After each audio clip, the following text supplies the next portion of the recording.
2022, the Countach was reborn as the new Countach LPI 804.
Yeah, like I lived on like 40 acres on the house, and so that and grass and hills and stuff. So and then I was fortunate enough that we had like 300 acres of bush and forest behind the apple farm. So we had events there, like enduro races there. So I got to grow up and watch this and then train on these tracks and practice on this property we had from the family. So I was super lucky, but there's definitely no desert where I live, and the situation I'm in now, I have to drive like 5-6 hours to find some desert in Australia is my closest. But you know, luckily in Australia there's a lot of sand and a lot of desert out there. So yeah, I'm lucky. I still haven't even had time to venture out in the desert much in Australia because we're always traveling around doing other things. Can you describe to me your bike? I mean, what does it look like? What does it sound like? What's unique about it? The engine is super strong because we have to ride in Dakar. We ride 15 days with the same engine, so basically it's a super powerful engine, and you feel it super strong. Also, in the vibration and everything is a lot of power to go through the desert. And also as a design is one for me is the best design we have it, because it's super cool with all the colors and it fits super nice, and I think it matches the desert colors. And of course one of the most important parts is also the suspension, because we have to set up the suspension for all kind of terrain. We are not motocross riders or enduro riders that you can put a setup for a specifically condition. We have to set up the bike for dunes, rocks, vegetation, mud, piste, fast, slow. So it's many different terrains. So you have to be super precise on the suspension. That is one of the most important parts of the bike. And Daniel, what if you were to describe your bike to somebody, what would you say?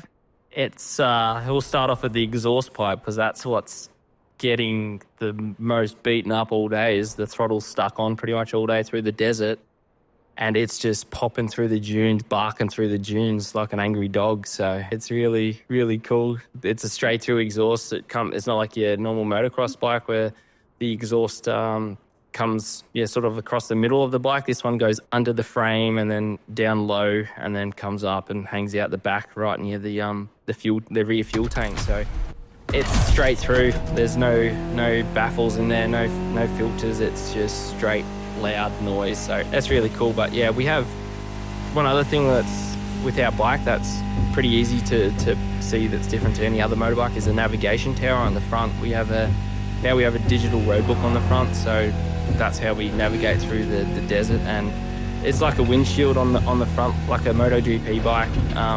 It's like a windbreak for us, so it throws the air over our helmet when we're riding fast, and then helps our body weight as well, so we're not getting pushed back by the wind.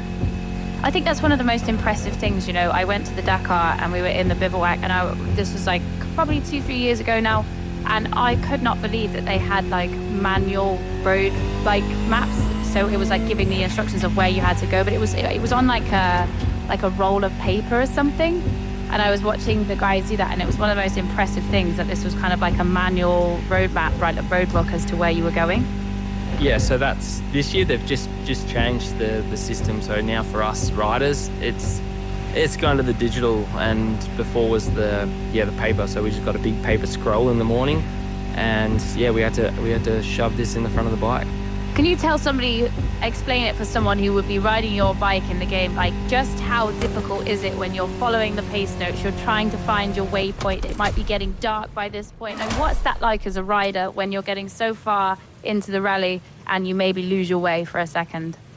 If you see the darkness, it's like, you know, you're having a bad day because you shouldn't be finishing the stage in the dark, and you've probably got lost for a fair way. So it's like, me and Luciano have both opened a Dakar stage, so to open all the vehicles out in the day and there's no lines in front and everyone's pretty much counting on you to make the right perfect line in the sand dune so everyone can follow, and it's easy navigation. So there's a lot of pressure, and also you've got to ride as fast as you can as well. But one thing I like to explain to people, like, so they can see from our eyes, is like, imagine yourself going to work. All the traffic is like, it's full gas traffic everywhere, and like the world freezes, but you have to race through the traffic as fast as you can to get to work and navigate, like on a scooter, say, or something like that. Like, that's to go as fast as you can with no rules. There's no speed cameras, there's no red light cameras. The world's frozen. You just go as fast as you can and get to your work. We want to talk about dream vehicles. Tell me your ultimate dream vehicle, Luciano. What would it be? Tell me about the color, the sound, customizations. If you could take me for a tour of this, what would it be? Lamborghini Urus. Oh, Urus. Black. Yeah? Yeah, full black. All black. I was. Black. Oh, you'd have been so jealous. I was with Lamborghini last weekend. We were No. taking the new V12, the Revuelto, out for a nice drive round Tuscany. So I didn't. Nice. You're a Lamborghini guy. That makes Yeah, sense. Lamborghini. He likes a 100%. black. So he's like a black Yeah. on black Urus. Super All black. stealth. All Yeah, black. yeah. All black. You would go for the Performante, of course. Yeah, of course. Daniel, what's your dream vehicle?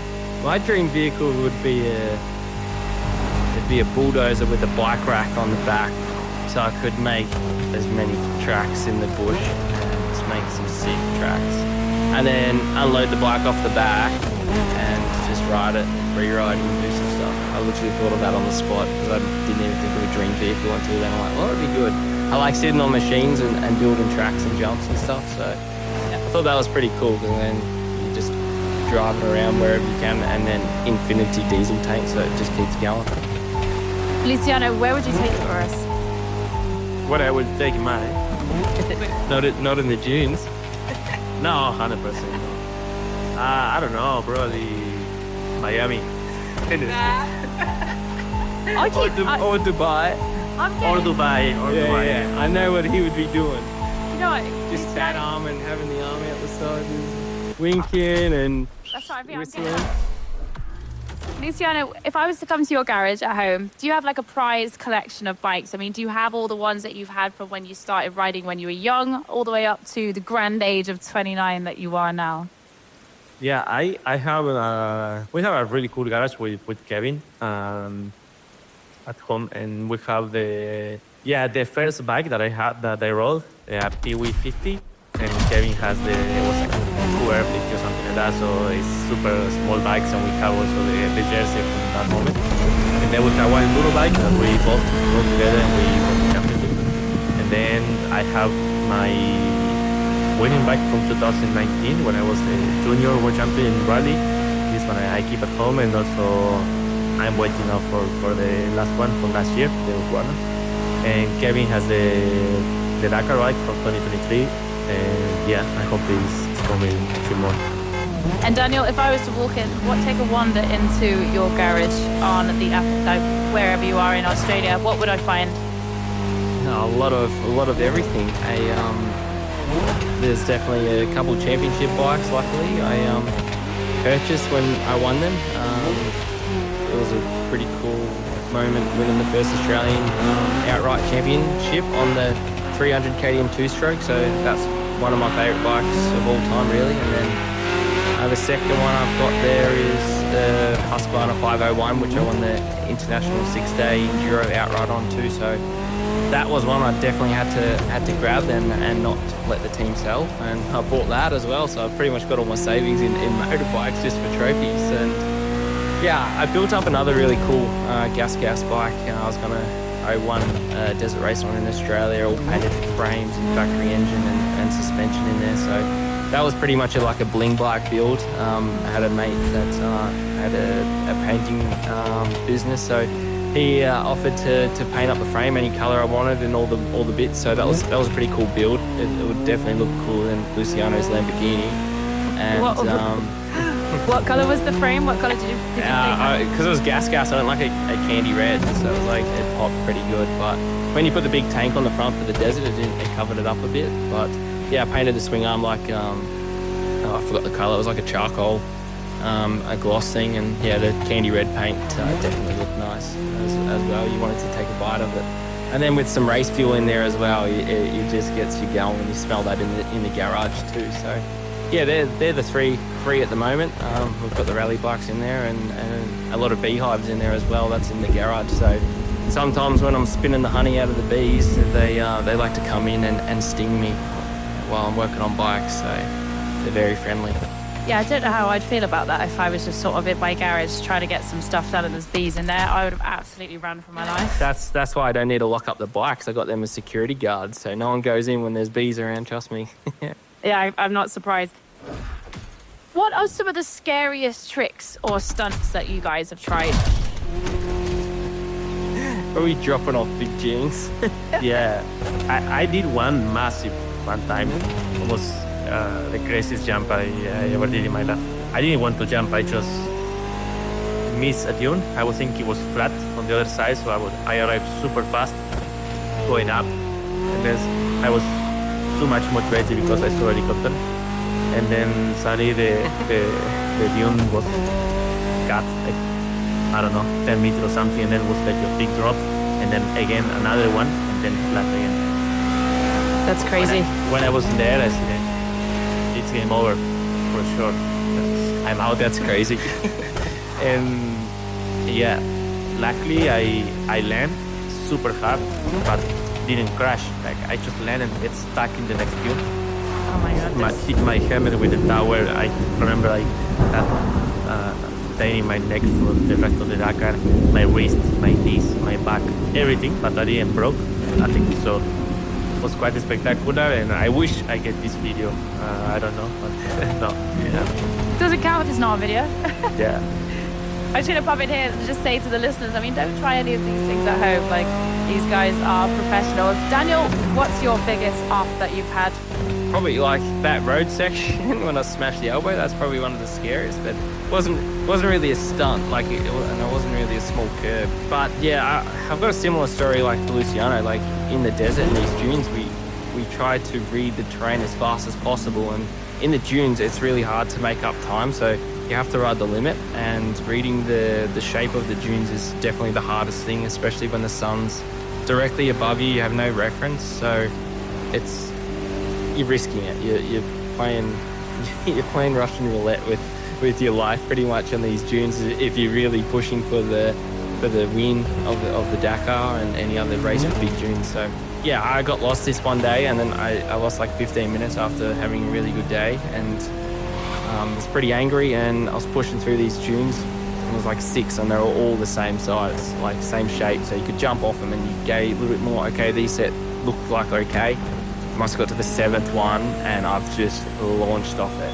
And mid-air, you're just free falling in the air, and you look down normally because there was 6 or 7 riders in front of me that day already, so you could see the lines in front in the sand. So I've looked down like over the front of the bike, and I could see there was lines there, no bodies there, so I knew everyone survived the drop because surely some people have missed it as well.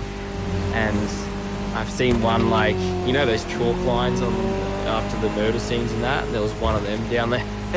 And you can see in the scene it's just a splatter and like the helmet and footsteps, so you know someone's crashed. But they've got up and they've survived. So while I was midair, I was looking at all this and trying to see my outcome. And anyway, I've landed full, like, you try and absorb as much as you can through your limbs, so your elbow, your knees, ankles, or whatever's in that joint of your wrists. And then I had a dicky left shoulder, so when I've landed... The party turns 100% Italian for this event. Here comes chapter 6. Lamborghini lives forever. Parliamo. The bike, I've stayed on the bike and not crashed, used all the suspension, and then my hands have gone, like my arms have gone forward as the bike's gone forward and taken off, and then my left shoulder dislocated.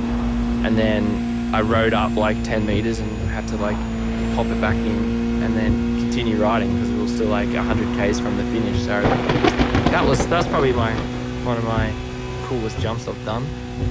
Yeah, that sounds pretty eventful. I mean, I'm trying to think what my worst one would be. I think it was when I was drifting once and I was still learning and I came out of the corner in third gear. The car swung back the other way, but what I hadn't banked on was there was a 6x6 tyre bale.